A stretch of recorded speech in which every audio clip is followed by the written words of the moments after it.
year was an amazing steelhead run.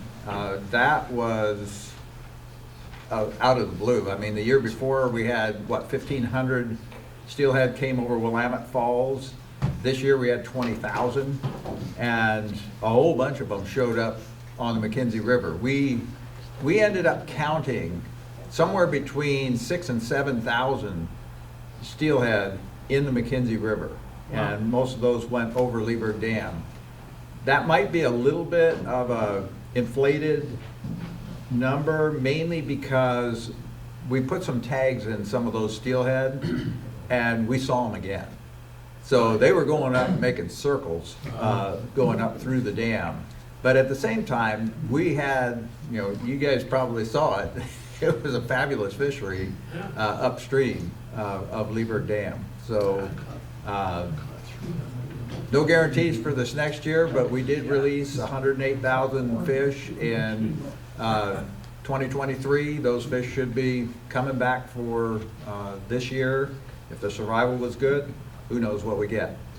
One of the things that we have been doing in the past is recycling those steelhead downstream from Leeburg Dam when we got them in the fish sorter. This year we knew that we didn't have the capacity in the tank. I don't know if you guys saw our actually Eric Whitholm's idea was to put a garbage tank in to hold our salmon that were coming out of the sorter, and we needed a place to hold them before we took them up to Minto, since we had no place to put them at Leeburg Hatchery. And we plumbed in basically one of those big dumpsters that Sanapac had, and it worked fabulously. So we don't call it a dumpster, we call it the salmon chalet. Chinook chalet. All right, the Chinook salmon chalet, yeah. And but it worked really well. But the bottom line was, with those steelhead coming in, we didn't want to be sorting the steelhead out of that chalet on a regular basis, and it would start maxing the capacity of the tank. So we just let the steelhead go through this year. Plan is we'll probably do the same thing in 2025.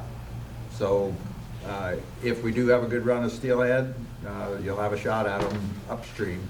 If there's issues with that, we need to know that. We can make some attempt to recycle them, but I say no. But it is it's an option, so that's something that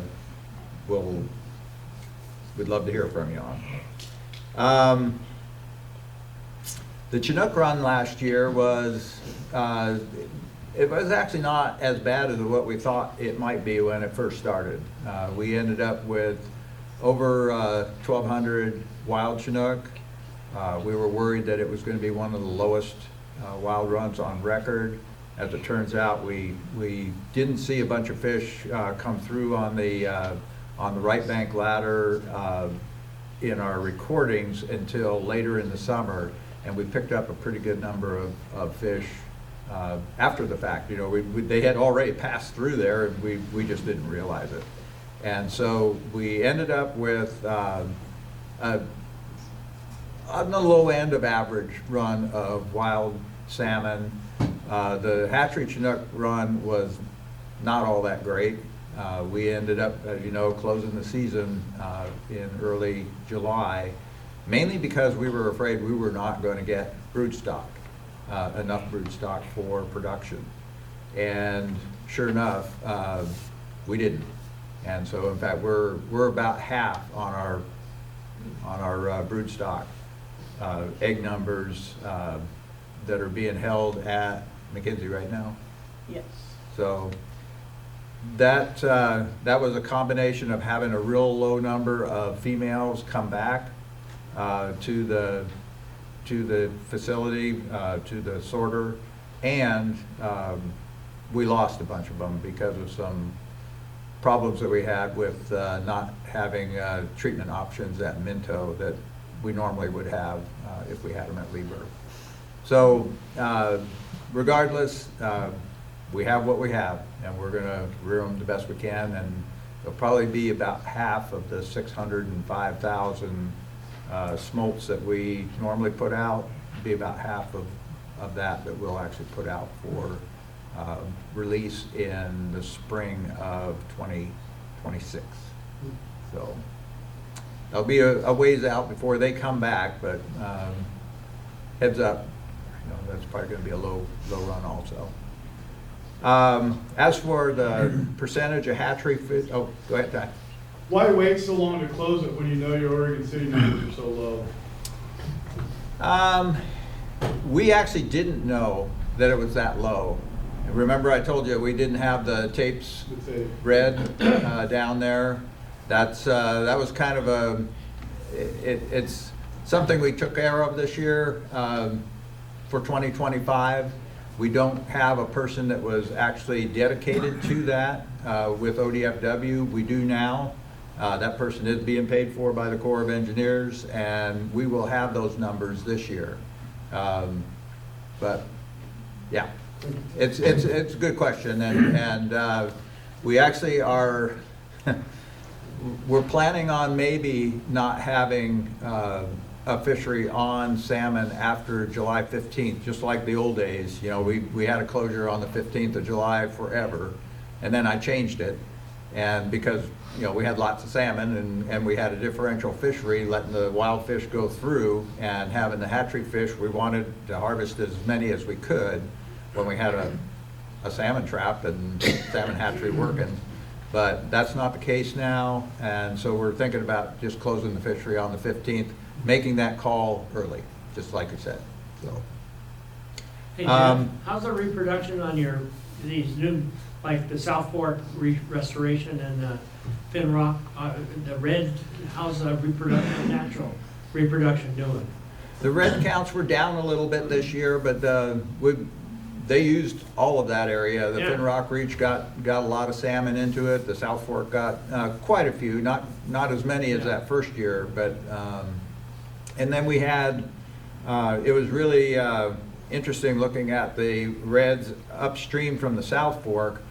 Almost 100% wild fish spawned up there, and the hatchery fish tended to spawn a little bit lower. The percentage of hatchery fish that were spawning up there was, by the raw counts, it was around 11% of the fish that went upstream from Lieberg Dam were hatchery fish. But after we went back through, got the otoliths out of the fish, and were able to read or look at the adipose fins and read the otoliths, it ended up being around 5%. So we're well below the 10% target that we were shooting for. So I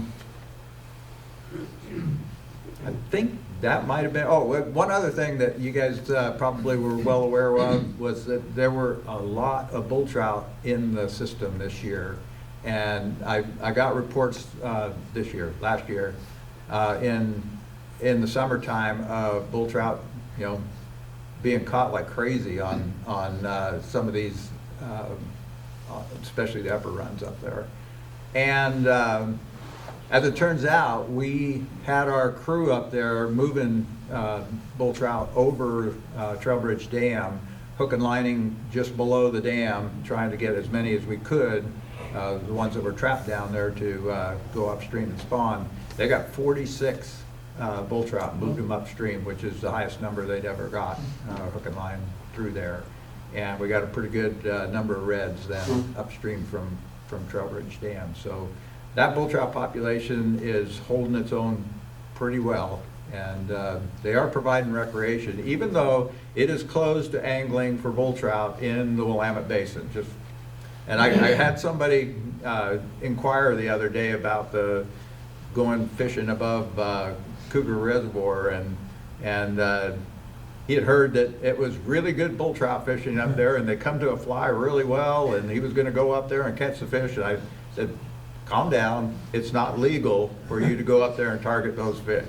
There are some cutthroat and rainbow up there, go fish for them. If you happen to catch a bull trout, fine, let it go nicely. But it's we are getting people that are actually targeting bull trout quite a bit on the river. So, oh, one more thing. We had an unusual occurrence at Lieberg Dam last year. We've been counting lamprey at Lieberg Dam since 1971. And the biggest count we ever saw there was actually 3 years ago, 2022. We had 240 or so lamprey came over the dam. And the highest return that we saw previous to that was 225 or 30, somewhere in there. Always somewhere in that 100 to 200 range, pretty common. And last year, we're counting lamprey coming through there. What's going on? There seems to be a few more lamprey this year, and we totaled them all up at the end of the year. We had 841 went over this last year. And you know, why we had such a big increase in lamprey, I have no idea, but maybe it's something about those habitat projects upstream. Maybe it's something about the way we're operating the hatchery. Maybe we just had great production of lamprey in the ocean. The coho did great. Didn't you put in new grates there on the? We did. That was Right just bank? to allow the lamprey to go up the right bank fish ladder, which they really prefer. And they did that. The year that we didn't have the right bank ladder open, we had, less than 20 lamprey went up. And so we said there's a problem. We went ahead and put those grates in so that they could use the right bank ladder. The next year we had 235 or something like that. So yeah, that's a good thing.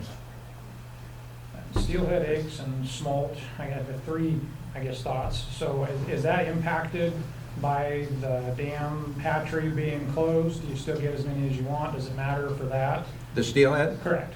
Yeah, we collect all of our summer steelhead for the entire Willamette program at South Santiam Hatchery. So it doesn't matter what we collect at Lieberg for hatchery. Although there were a couple of years actually that we were really scrounging for broodstock for summer steelhead, especially on those years where 1,500 of them came over the dam. And we would, any place that we could get a summer steelhead, we'd grab them. But this year, that wasn't a problem. And then the Willamette's not getting any summer steelhead smolt this year. And then just to ask you to talk about coho on the Mackenzie. The Willamette is going to get a full complement of steelhead this year. We lost our funding from the Corps on summer steelhead program. We had fish on hand. We decided not to kill them.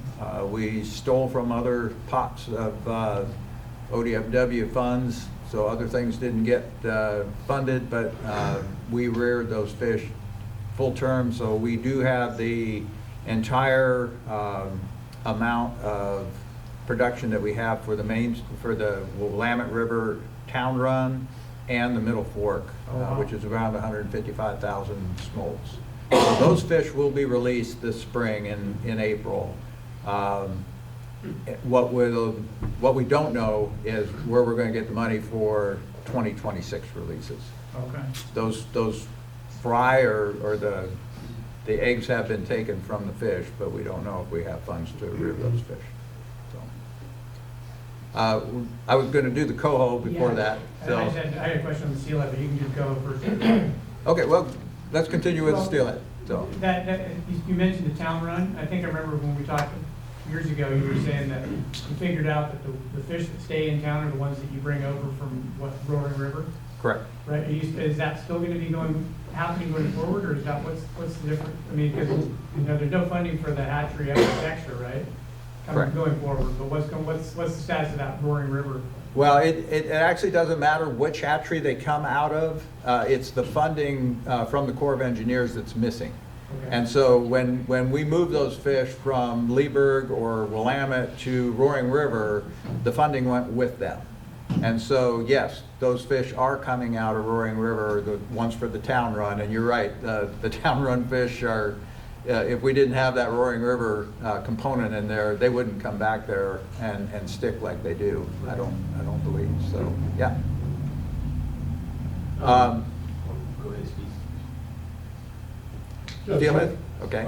Can you estimate the cost of rearing that Middle Fork steelhead cohort? Well, the Middle Fork and the Town Run, I think we came up with between $70,000 and $100,000. Is that right? So, So about 100,000 a year to Yeah. keep that run going? yeah. Jeff, you said earlier that that summer steelhead run surprised you. What's an educated guess as to why? And secondary, do they all return in one season, or are we gonna see a fish that's been in the ocean this year? Yeah, they are very much tied to a 2-year, two-salt cycle. So we saw some very good survival out of those fish that got out of here in 2022. So we probably had some really good out migration conditions. For some reason, the Columbia River was not, well, whatever when they hit the Columbia River, they did fine. When they hit the ocean, they must have done fine. And then wherever they went in the ocean, they did well. So it's a combination of a bunch of things. Any one of those black boxes could imperil that run, but we checked all the boxes that year, and they did well. And we don't know why. So productivity, there was some indication that the productivity along the near shore was really good. That's one of the reasons that the coho came back so well. And then the other thing is that we find that steelhead tend to head straight out into the ocean. They don't do that big loop up into the Gulf of Alaska like the Chinook do. And so whatever happened out in the ocean straight away evidently was better for them this time around. So coho? So coho this year, last year we ended up with 54 or something like that. Coho went over Lieber Dam, just surprised the heck out of us because we had never seen them go over Lieber Dam before. And so we ended up saying, hey, we need to find out where these fish are going. We got about 30 radio tags. We got all the equipment to track them. Set up the trap for October. We were going to catch all these coho that came through in October, and because they all came through in October in 2023, and nothing. We didn't get a single coho in October. And we went, huh. So we took out the trap and let the water flow down through there, and somewhere, I think it was November 9th or something like that, one poor old male coho goes swimming through there and goes upriver, and I just hope he turned around and went back downstream because he wasn't going to find anything else up there, but that was it. So we actually had a run that was 50% again. Well, it was basically 150% of last year's coho run, the 2023 run, and we got fewer fish. Go figure. Where I do have most of no those idea. fish go? Where are they going? Where do they all go? Most of them are going to the Tualatin, the Yamhill, Rickreall Creek, some in the Marys, Mill Creek down there by Salem, up the both Santiams, north and south, up the Molalla. But the real bulk of them are, if you took all 60,000 of those fish, probably 40,000 of them went into the Yamhill and the Tualatin system. What's the status of the funding for the summer steelhead program on the CNEM system? That's an ODFW funded program, and as far as I know, we're still going ahead with that. Okay, great. So I think that was all I had for right now. I'll answer questions. So you're trying to negotiate with DEQ, is that right? So that they don't shut down your hatchery next year? It's not a negotiation, it's a permitting process. And so what we have is, there was a permitting process that occurred. And it didn't include ODFW. And so they issued an administrative permit for us to get us over the hump. As it turns out, from a legal standpoint, they can't do that because it is, it's a public process. And they did that without a public process. And so they're going through a public process right now. And, if we get a permit at the end of that public process, we get water in the hatchery. What's the timeline on that? They were hoping to have the permit to us sometime around now, but the process is taking a little bit longer, so we're waiting. So it's gonna be a process to not require that they shut down the hatchery, which is mostly a temperature thing, right?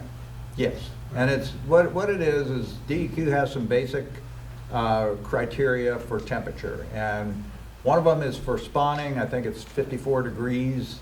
So if the water temperature is 54 degrees or higher, your facility can't let water that's 54 degrees or higher go into the river. And so that's spawning time. So that's usually in the springtime, goes all the way through May, I think.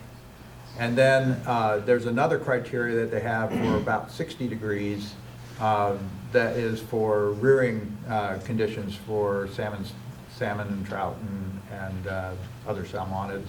And that is the 60-degree criteria starts June 1, I think. And then, so if the water coming into the hatchery is 60 degrees, or say it's 60.5 degrees, we can't, even if we cool it a quarter of a degree, we can't let it go in the river because it's above 60. And we can't let water above 60 degrees go into the river without a permit. Oh, okay. So if we have a permit, which allows us to release that water on a regular basis, then we're covered, and we don't have that. EWEB is covered for their Walterville and Lieberg canals. They have a huge amount of heating that they can do with those canals, but they're not even using it. Because they don't have water going through their canals. Right. So, but it's just the process. And so we're trying to get through the process and get a permit and be able to run our hatchery again. And your guess on whether that's gonna happen or not? Got a coin? So, I don't know. It's right now, we're keeping our fingers crossed, but as Ashley can tell you, they're preparing for no water in Lieberg hatchery this summer. So Jeff, they're not changing the standard of the TMDL, because it's an exemption from it, is that correct? Correct. Yeah. There's a lot of other mitigating One more circumstances. question. Does that make DEQ vulnerable to any liability for an exemption like that? Could a plaintiff, for example, argue that they inappropriately changed the standard or exempted the standard from the standard? There's a long history of that exemption with Lieberg hatchery. And we have been permitted for it for a long time. So there's a precedent. Yeah, so I don't know. I'm not a lawyer, but yeah, we'll see what comes out at the other end of the process. So why doesn't DEQ modify the program? Because there's other mitigating circumstances that contribute to elevated water temperature. The holiday farm fire for one. There are a lot of things that come into play. The bottom line is we still need a permit to operate that hatchery. And we don't have one, so.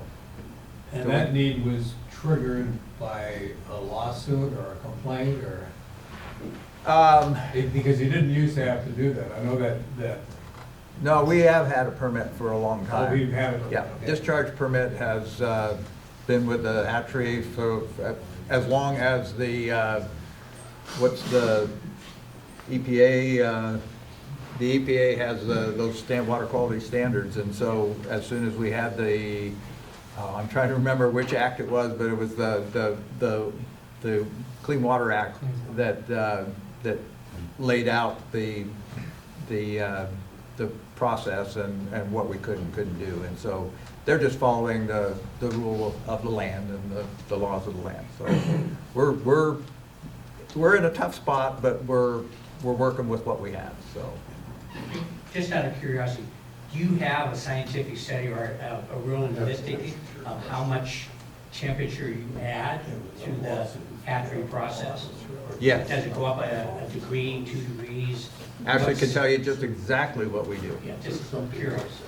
So what we do is we have through DEQ, we have these monitoring called hobos, and basically we have them set out along like our intake, our discharge at, we have 3 different outfalls that we have, and we basically sit there and monitor those temperatures all the time.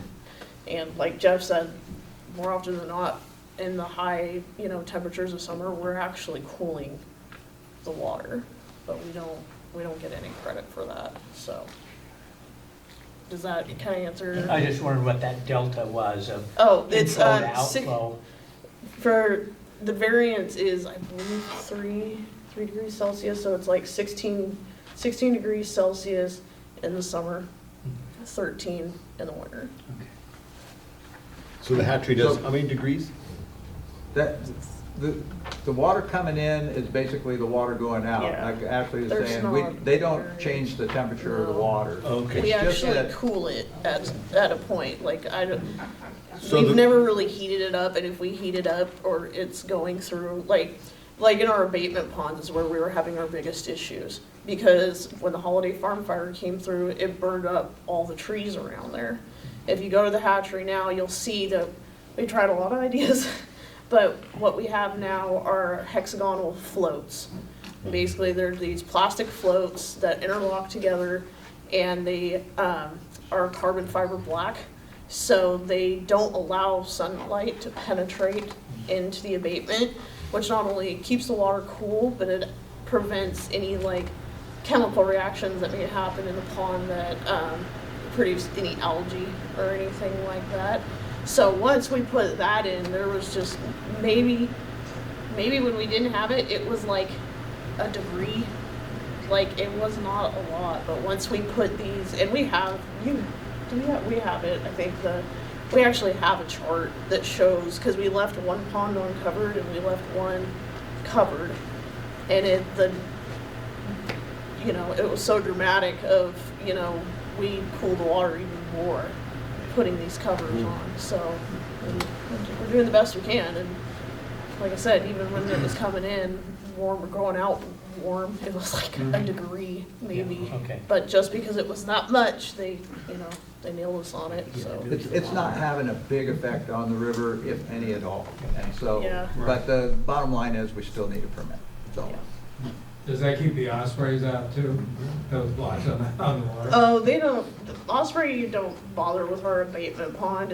Our abatement ponds are essentially, so there's a big pipe that runs under all the grip strut up at the hatchery. Basically, when we broom our ponds every week.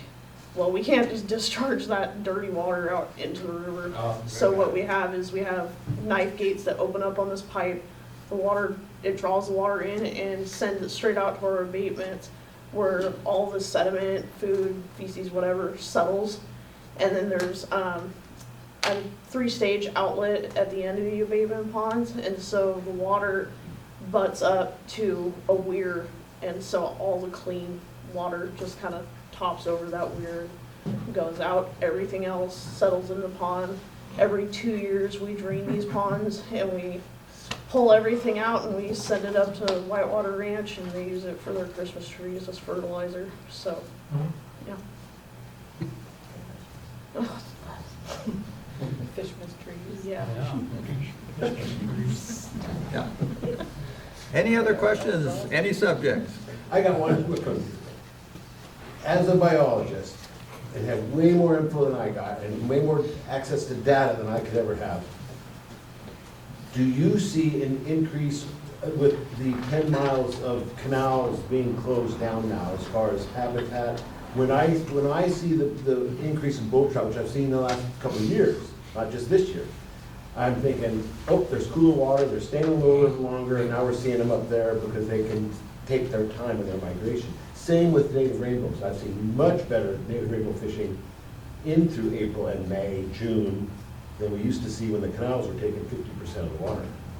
Yeah, no, there's no question that the McKenzie River is much healthier down there without having the water going down through the canals, and the canals are kind of pretty sterile to some extent compared to the river itself. And so, yeah, if Lieberg Dam comes out, you know, it's going to be a big plus for the native trout, bull trout, whitefish, all the other species of the basin here. Do you think the lamprey increase could be because of cooler water in this section of the river? I don't, they have a life history that is somewhere between 3 and 7 years in the substrate before they migrate out to the ocean.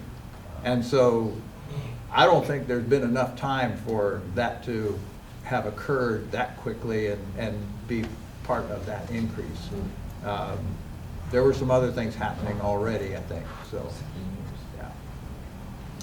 What do you think the chances are that Walterville is ever gonna function again? Walterville will be online probably in October or November this year. Yeah. You think they've solved their leakage and They have a seismic plan, problems? they have a plan to fix it, yeah. And that plan is, right now they are getting ready to install that fix in September, October of this year. Okay? Thanks, Jeff.